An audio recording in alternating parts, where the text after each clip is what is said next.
자, 이 시간에는 우리 교재 이제 앞부분, 자, 14페이지 이제 총칙 부분 살펴보도록 하겠습니다. 자, 여기서 이제 총칙 부분은요, 우리가 배우는 이 법령은 어떤 내용을 담고 있고 또 어떤 성질을 가진 법이냐, 이제 이런 거에 대한 개략적인 설명이 나오는 부분인데요.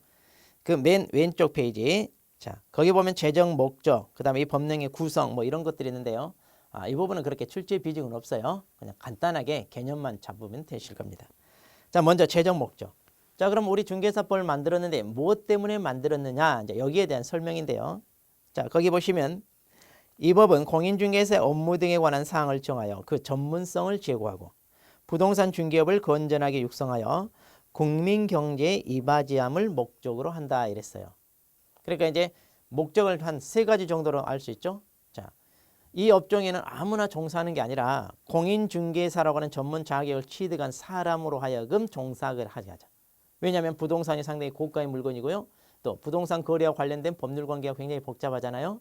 그렇기 때문에 아무나 할 수 있는 직종이 아니다. 즉 이러한 지식을 갖추고 어느 정도 자질을 갖춘 사람이 하나요? 이 업종에 종사하게 하자. 그렇게 해서 이제 만들어진 법이죠. 그렇게 해야 부동산 중개업이 건전하게 육성되지 않겠냐 이거죠. 불법으로 무자격자들이 설치는 이런 것을 배제하겠다 이런 얘기죠. 그렇게 함으로써 결국은 누구를? 국민의 경제의 보호. 그래서 맨 부동산 거래 사고를 통해서 피해를 보거나 또 손해배상 청구 또는 법적인 분쟁 이런 식으로 복잡하게 얽히고 설킨 이런 것들을 미연에 방지하자 이제 이런 얘기죠. 자, 이런 목적으로 이제 만들어진 법입니다. 그럼 이제 이런 법은요 어떻게 구성되어 있느냐?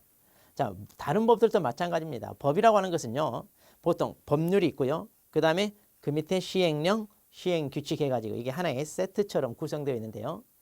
보통 법률은 어떻게 만들어져요? 자, 국회의원들이 법률안을 발의를 해서요. 소관 상임위원회에서 먼저 의논을 거칩니다. 그렇게 해서 이제 국회 본회의로 넘겨요. 그럼 이제 국회 본회의로 넘기면 이제 국회 제적 과반수 출석 과반수 찬성으로 이제 통과가 되죠. 그러면 이제 정부로 이송합니다. 그럼 이제 정부에서 공표를 해요. 그러면 이제 이 법이 시행됩니다. 그런데 이제 모든 내용을 이렇게 법률에다만 다 규율하게 되면요. 법이 한번 만들어지고 시행되기까지 절차가 복잡하죠. 또 시대가 변함에 따라 규율하고자 하는 내용들이 없던 게 새로 생겨야 되고요.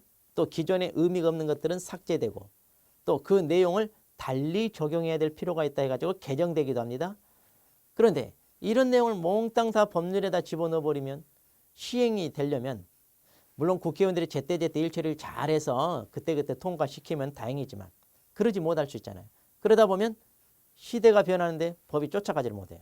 자, 그래서 기본 뼈대는 법률에다 두고 그 구체적인 세부 내용들 좀 그때그때 정부 정책에 따라 바뀌어야 될 내용들 자 이런 것들은 시행령 또는 시행규칙 이런 데다 위임을 합니다. 그렇게 해서 이제 시행령은 대통령이 대통령령으로 이렇게 바로 공표해서 시행할 수 있고 시행규칙이라고 하는 것은 행정각부 자기 소관 업무를 담당하는데 자, 이 부동산 개통은 어디가 담당하느냐? 국토교통부예요. 그러니까 국토교통부령으로 좀 보다 세부적인 것들은 알아서 규율해서 통과가 시키면 시행이 됩니다.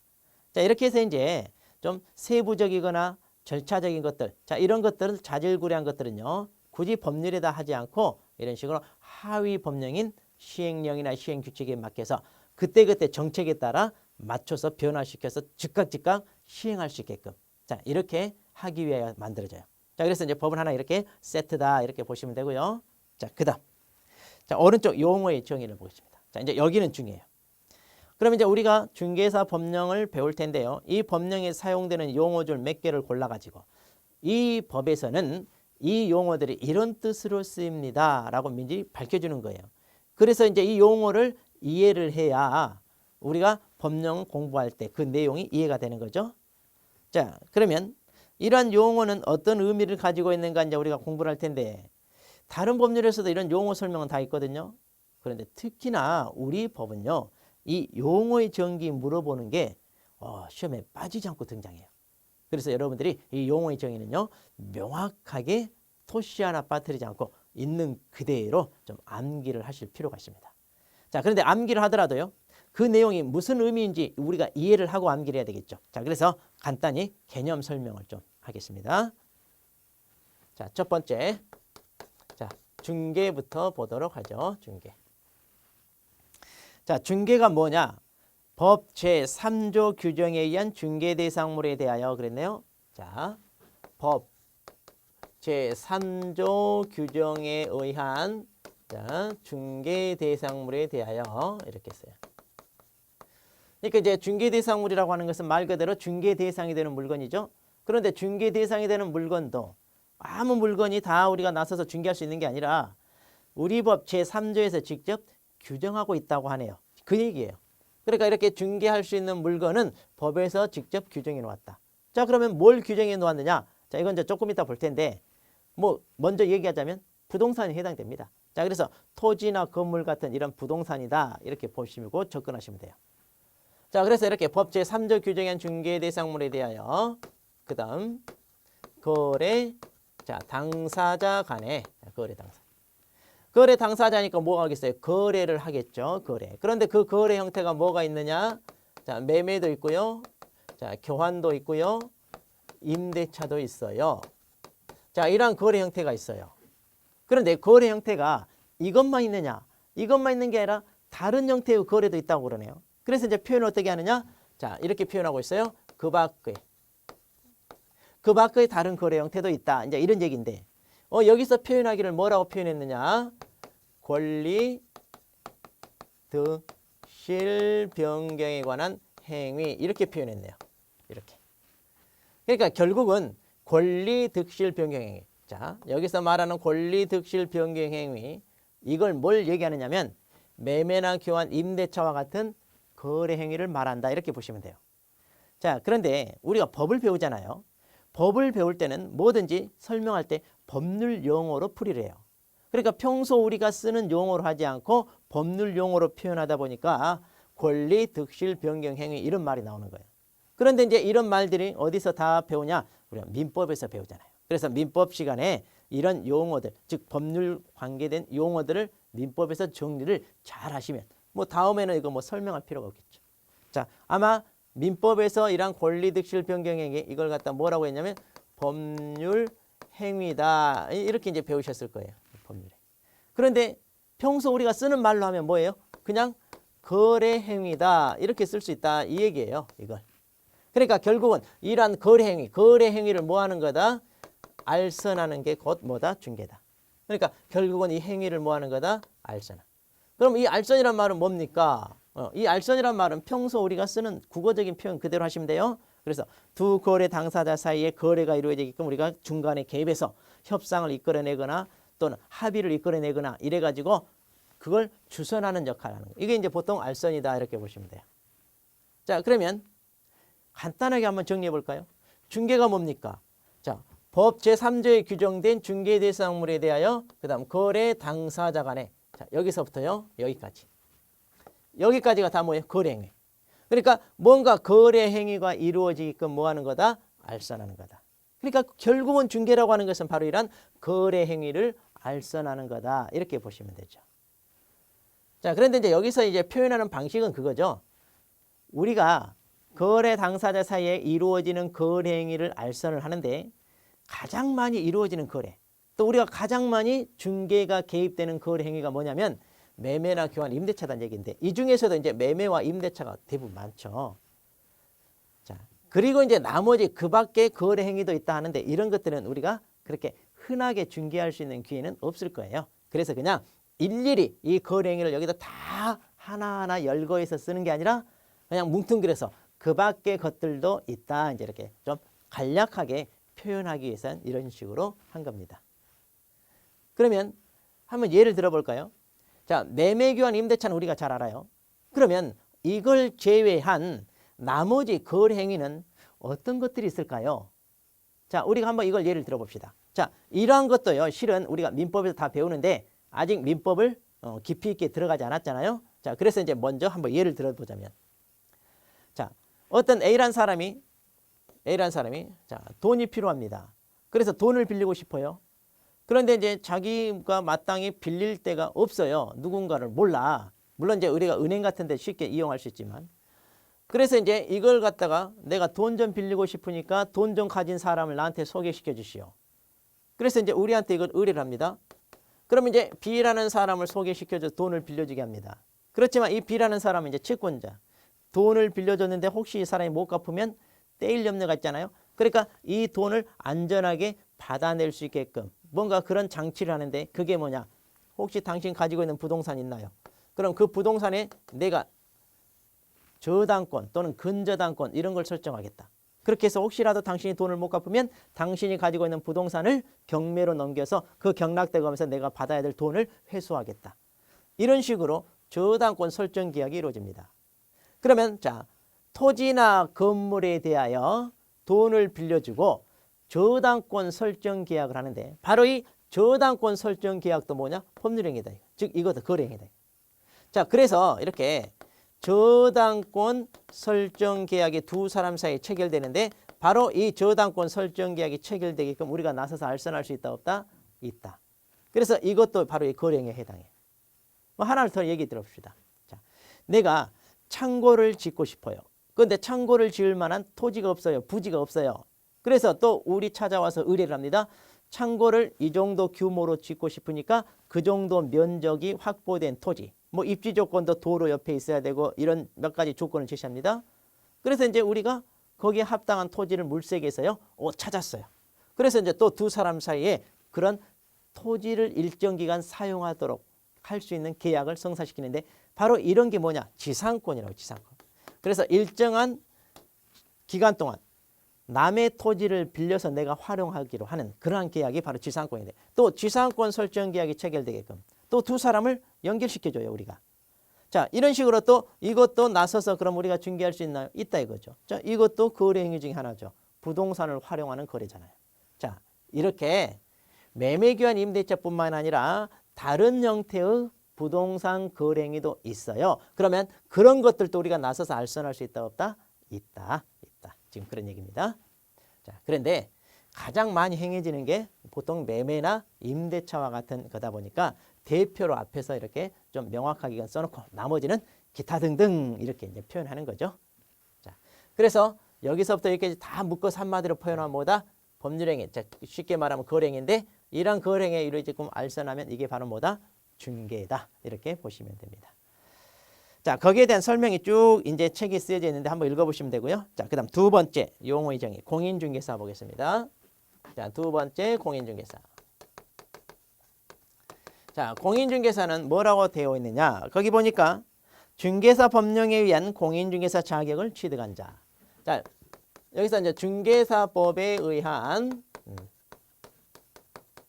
자, 공인중개사 자격을 자, 취득한 자 이랬네요. 뭐 어려운 게 없어요. 설명 뭐 여기서 다 끝났습니다. 아까 우리가 1교시 때 공인중개사 제도를 살펴봤잖아요. 그러면 공인중개사 시험을 치러서 합격하는 그런 모든 내용이 어디에? 바로 중개사법에 있어요. 그래서 우리 중개사법에 따라 시험을 응시하여 합격을 하면 공인중개 자격을 취득합니다. 자, 이런 식으로 공인중개사 자격을 취득을 하면 그때부터 이제 우리는 공인중개사라고 불리운다. 이런 얘기죠. 뭐 어려운 거 없고요. 자, 페이지 넘겨서 세 번째 용어의 정의를 봅시다. 자, 세 번째 중개업. 자, 중개업은 뭡니까? 자, 거기 보니까 용어의 정의에 뭐라고 돼 있냐면 세 마디가 나오네요. 자, 다른 사람의 의뢰에 의하여 자, 그 다음 일정한 보수를 받고 자, 그리고 중개를 업으로 행하는 걸 말한다. 이랬네. 자, 세 마디. 자, 그러니까 중개업이 뭡니까 하면은 말 그대로 중개를 업으로 하는 거다. 이렇게 보낼 텐데 그럼 중개가 뭐라고 그랬어요?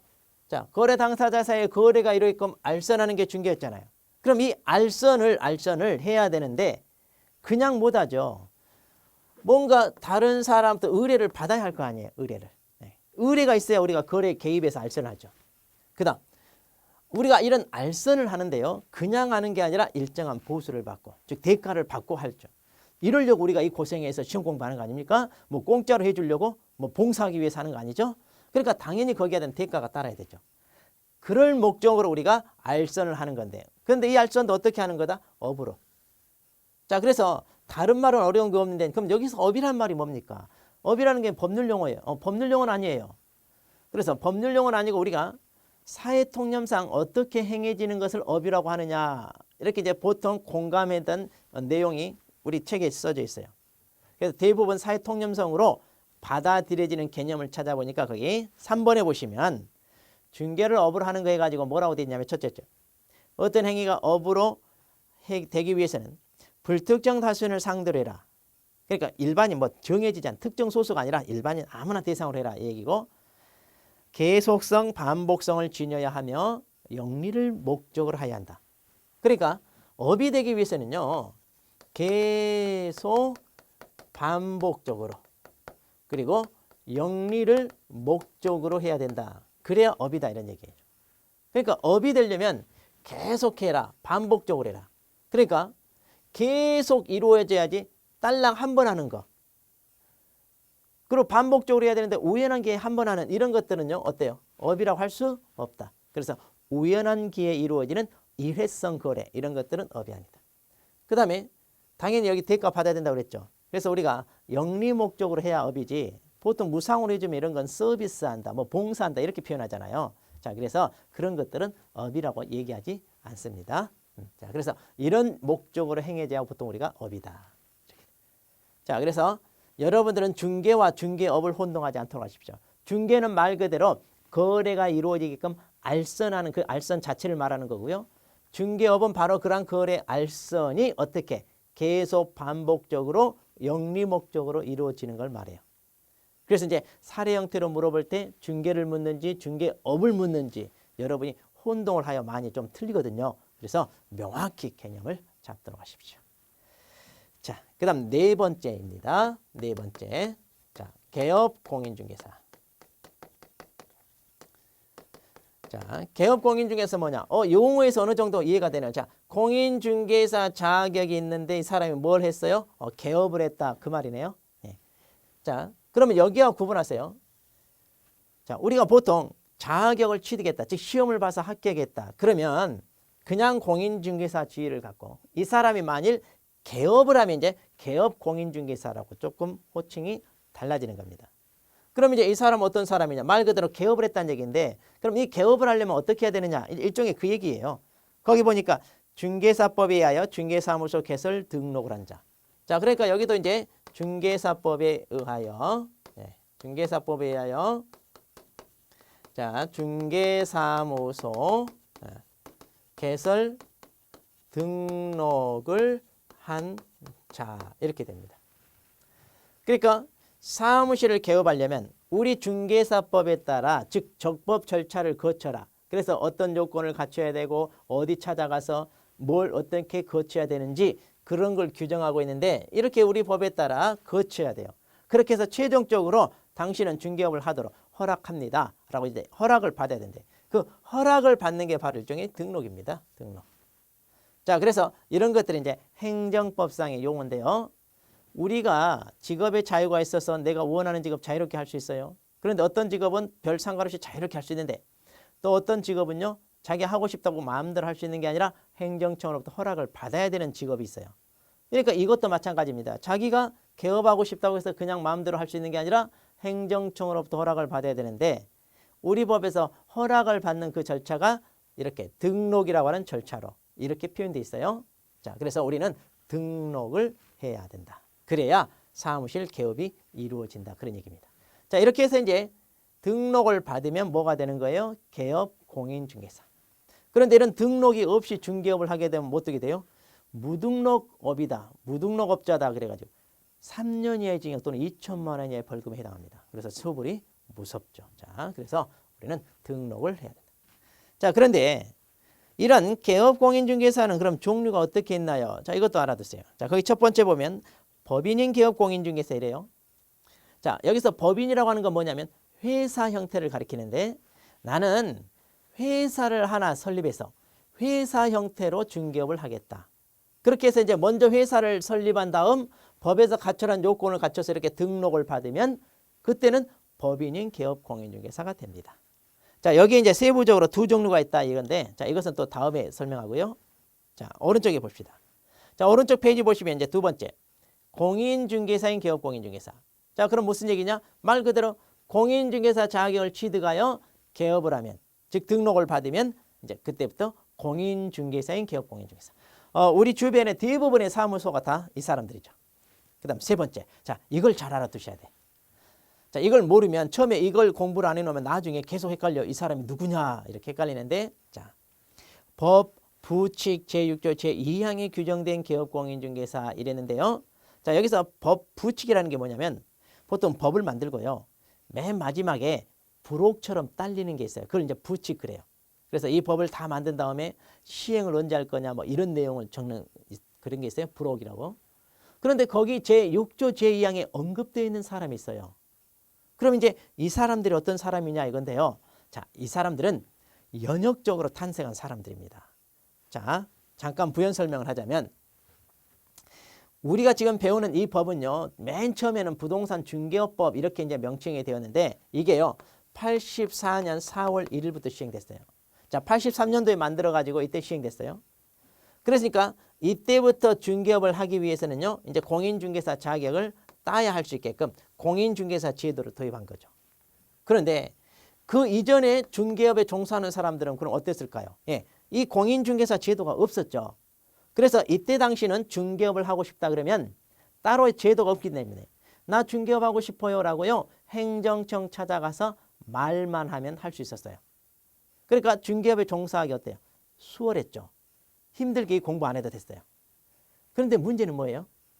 이렇게 전문 지식이 없고 자질이 부족한 사람도 많이 탄생하게 되잖아요. 왜? 말만 하면 되니까.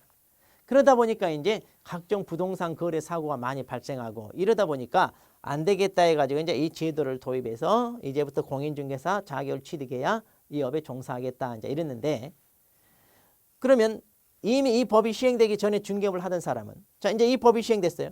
그러면 이제 자격을 따야 하나요? 아니면 기존에 인정받았던 그 기득권을 그대로 누려서 자격증 없이도 중개업을 할 수 있나요? 이건데, 보통 이런 기득권은 그대로 인정받잖아요.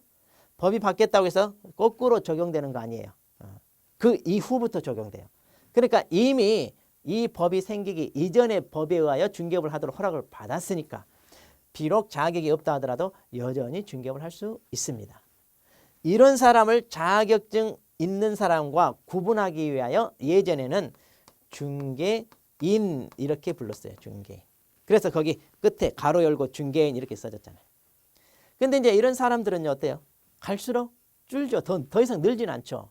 그래서 오래전에 했던 사람이나 거의 뭐 돌아가시거나, 또는 연료에서 이런 업에 종사하기 힘드니까 폐업하고 은퇴하셨거나 대부분 이러죠.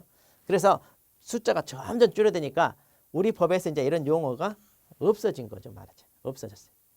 그런데 아직도 어느 정도는 살아계셔서 현업에 종사하고 있습니다. 그러니까 아예 무시해버릴 수는 없죠. 자, 그래서 부칙 제6조 2항에서 살짝의 언급을 해놨어요. 자, 이런 사람. 그러니까 우리가 개업을 하려면 공인중개 자격을 취득해서 등록을 받아야 되는데 자격이 없잖아요. 그러니까 등록을 받을 수 없어요. 그러나 기존의 기득권을 인정하여 등록을 받은 것처럼 인정을 해주겠다. 즉 간주해 주겠다. 이런 문구가 6조 2항에 있어요. 그래서 제6조 제2항에 언급된 사람, 이 사람도 결국은 어디냐? 개업공인중개사에 포함이 된다 이런 얘기예요. 자, 그러니까 여기서 조심하세요. 개업공인중개사라고 호칭이 바뀌는 것 때문에 여기서 공인중개사란 말이 있는데 이 사람은 공인중개 자격이 없는데 왜 이런 말을 써요? 이렇게 혼동을 많이 해요. 예전에는 이게요, 중개업자 이랬어요, 호칭이. 그러다가 이렇게 바뀌었어요. 그러니까 예전에는 뭐 별 의미가 없었는데 지금은 이렇게 개업공인중개사라고 바뀌니까 이 사람 때문에 많이 혼동하더라고. 자, 그런데 비록 이 사람은 공인중개사 자격이 없지만 등록을 받은 것으로 보니까 결국은 개업공인중개사의 하나에 포함된 사람이다. 이렇게 보시면 됩니다. 자, 그런데 이제 말이 기니까 이제 우리가 간단히 평소에 뭐라고 강의를 할 때는요, 예전에 썼던 표현 중개인 이 말을 좀 쓰도록 합시다. 자, 그래서 법 부칙 제6조 제2항에 규정된 개업공인중개사 말이 길잖아요. 그러니까 강의할 때는 부담도 힘드니까 중개인이다 이렇게 이제 할 거예요. 그럼 이 사람은 부칙 6조 2항에 규정된 사람이다. 이제 여러분이 알아두시면 될 것 같아요. 자, 이렇게 개업공인중개사 몇 종류가 있다? 3종류가 있다. 자, 그 다음 보겠습니다. 자, 다섯 번째 이제 소속 공인 중개사가 있고요. 소속 공인.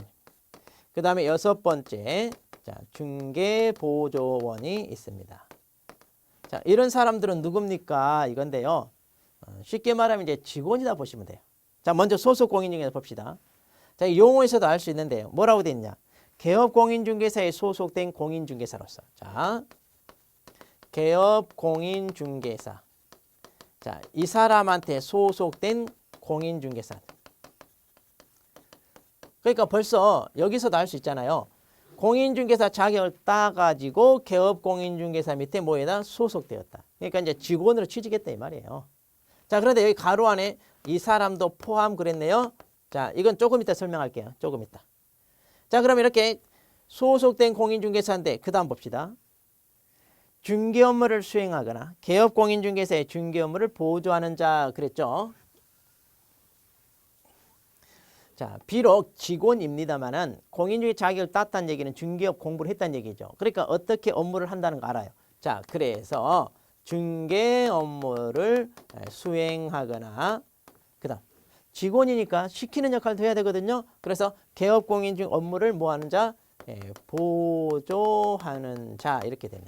자, 그래서 업무도 수행할 수 있고 직원이다 보니까 보조 역할도 하는 사람이다. 이렇게 보시면 돼요. 그럼 여기서 포함했는데 이게 무슨 얘기냐? 아까 개업 공인 중에 종류 중에 법인도 있다고 그랬죠. 그런데 이 법인 같은 경우는 뭐냐? 회사를 얘기해요. 그럼 회사 같은 경우에는 사원 임원이라고 부르는 사람이 있다 그랬죠. 그러면 사원 임원이라고 불리우는 사람은 여러 명 있거든요. 그중에 자격이 있는 사람도 있고 없는 사람도 있어요.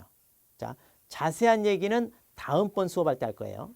자, 지금은 간단하게 들으세요. 사원 임원이 여러 명 있는데 그중에는 자격이 있는 사람, 없는 사람 구분되어 있어요. 그중에 자격이 있는 사람, 즉 공인중개 자격이 있는 사람도 뭐라고 부르자? 소속 공인중개사로 부르자. 그러니까 지금 개업 공인중개 소속된 공인중개사 이 사람 일종의 직원이에요. 그런데 법인의 사원 임원 중에 자격증이 있는 사람은 소속 공인중개사로 부르지만 이 사람은 일반 평직원이 아니에요. 보통 임원, 사원 임원 그러잖아요. 그럼 이때 사원은 뭐냐? 일반 사원이 아니라 무한책임 사원을 가리켜요. 자, 그래서 일종의 임원급이다 이렇게 보시면 돼요. 자, 그래서 이들 중에 자격 있는 사람도 소속 공인이 포함된다. 그러니까 소속 공인 중에서는 종류가 두 종류가 있다. 자, 이렇게만 일단 알아두십시오. 그 다음 중개보전. 자, 중개보전 보니까 공인중개사가 아닌 자로서 개업 공인중개사에 소속됐다. 그러니까 개업 공인이 소속된 건 맞는데 공인중개 자격이 있다 없다? 없다. 아닌 자로서 그랬네요. 그러니까 우리가 자격이 없이 일반적으로 취직했다 이건데 자, 자격이 없으니까 중개 업무를 하냐? 못해요. 그러니까 하는 일이 뭐냐? 중개 대상물에 대한 현장 안내. 자, 중개 대상물에 대한 현장 안내 이 말은 의뢰인이 집 보러 왔어요? 땅 보러 왔어요? 데리고 와서 보여주고 안내하는 거. 그 다음 일반 서무 그러네요.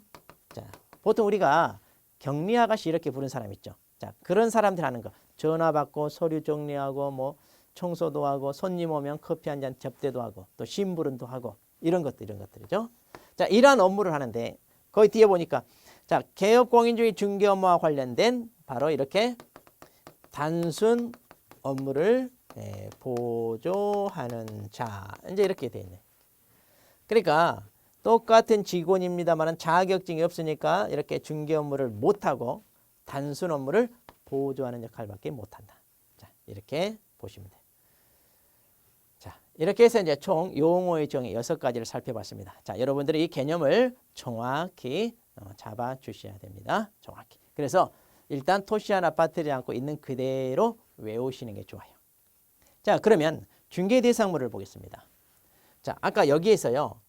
중개 대상물은 우리 법 제3조에 규정되어 있다고 그랬죠? 그러면 우리 법 제3조에 규정된 물건, 즉 어떻게 규정되어 있느냐 이건데요. 자, 이렇게 우리 법에 규정되어 있어요. 우리 법 제3조에는요. 법에 이제 그러니까 규정된 게 있고 시행령에 규정되어 있는 게 있는데 우리 법에는 뭐라고 되어 있냐면 토지, 그 다음 건축물, 자, 그 밖의 토지, 정착물 이렇게 돼 있어요. 그리고 아까 맨 처음에 그랬죠. 법률에만 있는 게 아니라 시행령, 시행규칙에 나눠져 있다. 그러니까 모든 내용을 법에만 규율하는 게 아니다. 자, 그래서 법에는 이렇게 대표적인 부동산, 민법에서 표현하고 있는 부동산이 있는데 이것 말고 또 니네들이 중개할 수 있는 물건이 있으면 그것도 알아서 몇 개 더 규정을 해서 중개해라 하고 맡겼어요. 그래서 이제 그게 뭐가 있느냐. 임목에 관한 법률에 따른 임목이라는 게 있고요. 공장재단 및 광업재단 저당법에 의한 공장재단과 그 다음에 광업재단 이렇게 있습니다. 이렇게. 그러니까 실은 이것은 원래는 부동산이 아닌데 부동산처럼 취급되는 거. 이걸 아마 부동산 학개론 시간에 보면 뭐 준부동산 또는 의제 부동산, 즉 부동산 아닌데 부동산처럼 취급하자 이런 표현을 써요. 그리고 이제 여기서 얘기하는 게 보통 우리 민법에서 얘기하는 부동산입니다. 보통 부동산 그러면 움직이지 않는 거 그러는데 법적인 표현을 하면 이거예요. 민법은 토지 및 그 정착물. 그런데 이제 우리 법에는 건축물도 토지 정착물입니다만은 따로 떼어내서 다른 것들도 있나 살펴보자 이제 이런 얘기인데요. 자, 이게 이제 중개 대상물. 그러니까 여기 중개가 되려면요. 바로 이 물건에 대해 거래 당사자 사이 거래가 이루어질 때 알선해야 우리 법상의 중개가 돼요.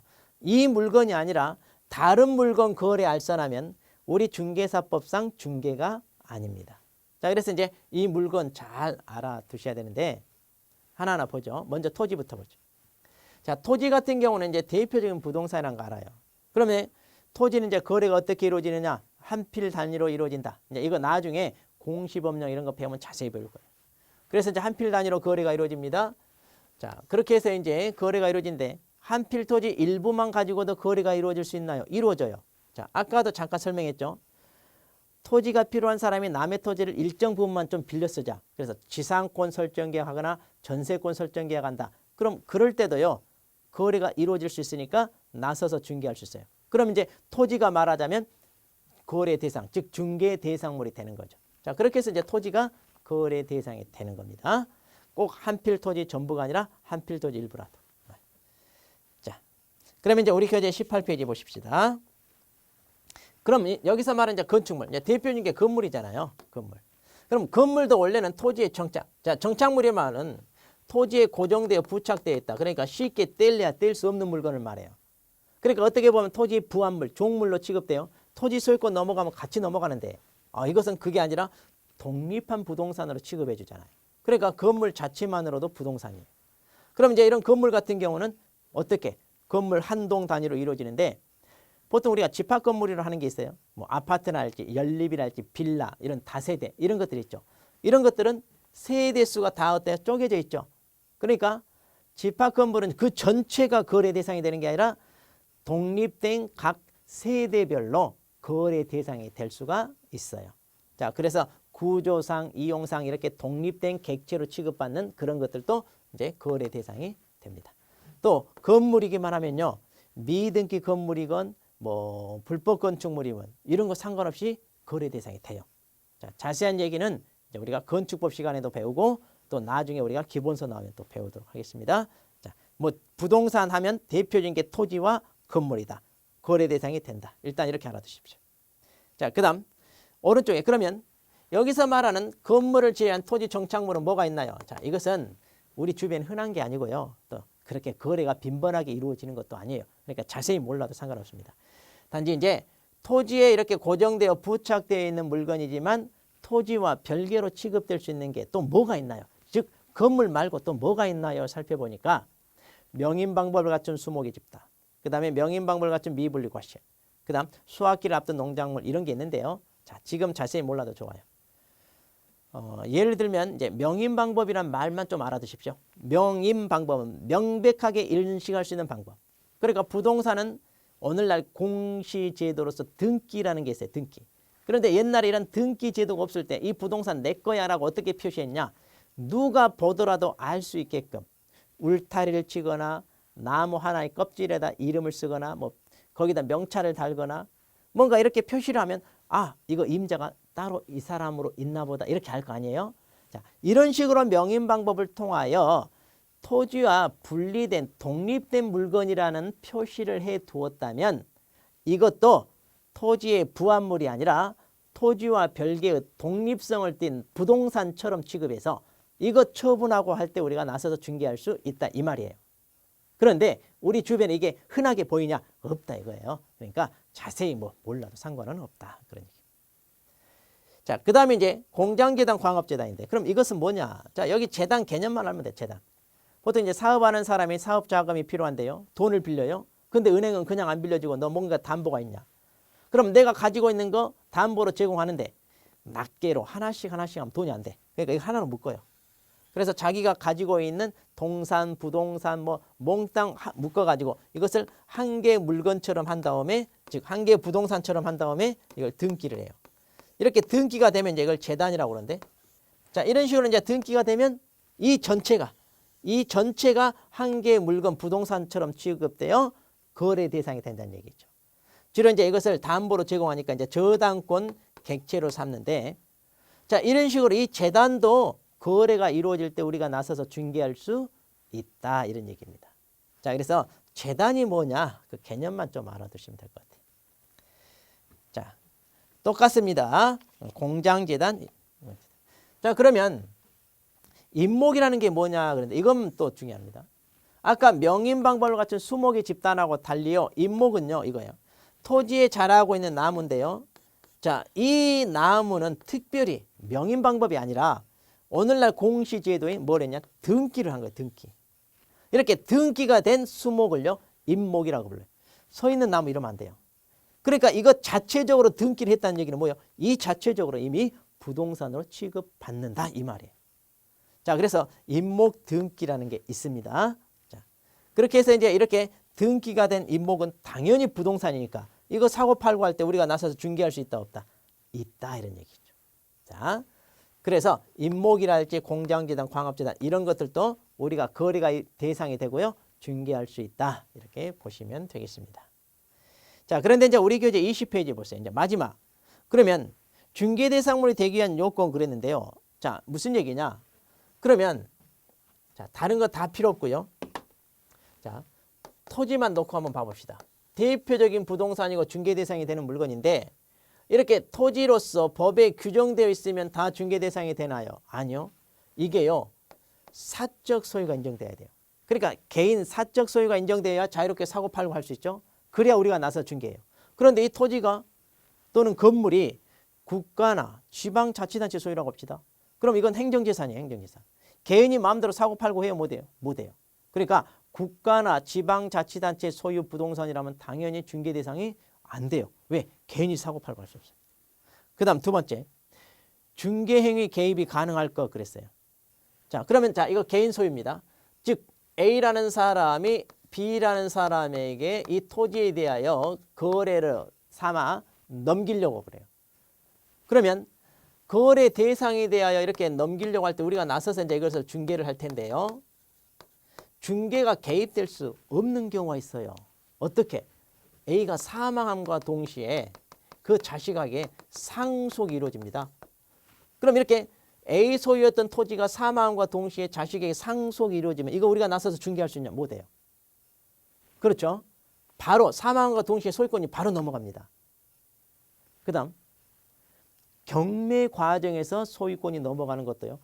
국가기관인 법원에서 다들 모여라 해가지고 공개 매각하기 때문에 이런 것도요. 우리가 나서서 중개할 수 있냐? 없어요. 그러니까 결국은 두 거래 당사자 사이에 이런 거래 행위가 있어야 우리가 알선하는데 이렇게 거래 행위가 있어야 알선하는데 우리가 알선할 수 있는 결국은 거래 행위여야만 중개할 수 있으니까 이 물건이 거래가 이루어져서 중개할 수 있는 대상이 되어야 중개 대상물이 된다 그런 얘기입니다. 그래서 매매 목적물이 되어야 된다든가 임대차 목적물이 되어야 우리가 중개 대상물이라고 하지 상속의 목적물, 경매 목적물이 돼버리면 중개가 이루어지지 않는다 이런 얘기죠. 결국은 우리가 나서서 두 거래 당사자 사이에 개입해서 협상을 이끌어낸다든가 뭔가 이렇게 여지가 있어야 중개 대상물이다. 이제 이런 얘기죠. 자, 이렇게 해서 이제 우리가 중개 대상물까지 살펴보았습니다. 자, 처음에 이 파트에서는 용어 이정이 잘 알아두시고 중개 대상물에 대해서 좀 잘 알아두시면 될 것 같습니다. 자, 수고하셨습니다.